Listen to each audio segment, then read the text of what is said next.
তৃণমূলের জন্য জিতেছি, আমিও আমার জন্য আমি জিতেছি। বলি শুনুন, আপনার কোনো দাম নেই। অভিনেত্রী দিদি নম্বর 1 বলে লোকে একটু ভিড় করে দেখতে গেছিল, চলে গেল একদম। আর ভগবানের কি খেলা, পাপ করলে তো পাপের ফল দিতে হবে।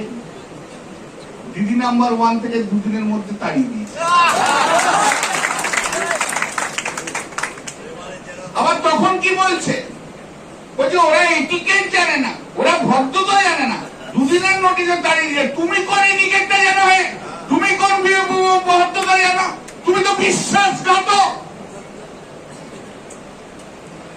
তুমি তো বিশ্বাসঘাতক।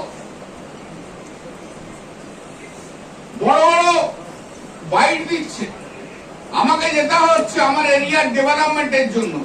আরে এরিয়ার ডেভেলপমেন্ট তুমি কি করবে ভাই? তুমি তো এরিয়াতেই আসো না, তার এরিয়ার ডেভেলপমেন্ট কি করে করবে? যে এরিয়াই ছিল না 2 বছরে, যার হুগলি পার্লামেন্টের জিওগ্রাফি সম্বন্ধে জ্ঞান নেই, জানেই না, হয়তো 7টা বিধানসভার নামই বলতে পারবে না, কর্মীদের নামই বলতে পারবে না, যে জীবনে আর ঢুকলো না, আর যেদিন থেকে গেছে তারপর থেকে আর হুগলি পার্লামেন্টের মধ্যে ঢুকেছে? ঢুকেছে। এখন শুধু আরবান আর ফ্ল্যাট, এয়ারপোর্ট আর দিল্লি আর পার্টি, এর বাইরে তো আর রচনা ব্যানার্জির কিছুই নেই।